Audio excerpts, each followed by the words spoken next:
Revving engines and screeching tires, it is not what people expect to hear in their neighborhoods. Some homeowners in Starkville, though, say their neighborhood streets and nearby streets have become just that, racetracks. Yeah, some say it happens on the weekends or during the late night hours, and they want the police to slam on the brakes. WCBI's Desmond Matthews has the story.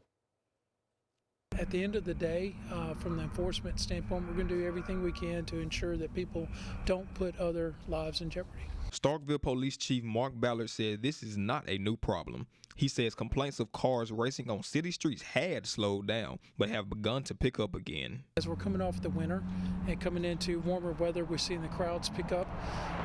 Once again, the racing group seems to be recovering and launching again. So Ballard believes most are trying to mimic what they've seen in popular movies that glorify drag racing. Eventually, you want to test that speed, so you see it in reality shows like outlaw drag racing.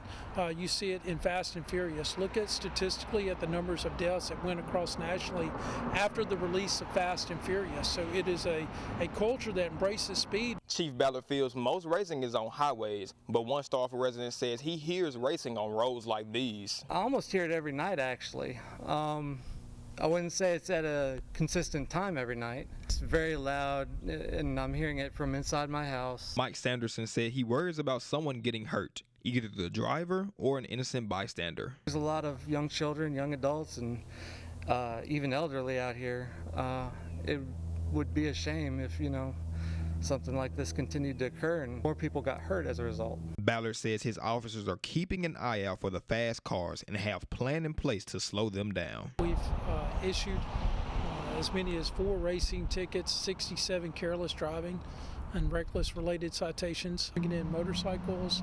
We're trying to do heavy on, obviously, on education, and we're also ensuring that our patrol shifts are armed with spike strips.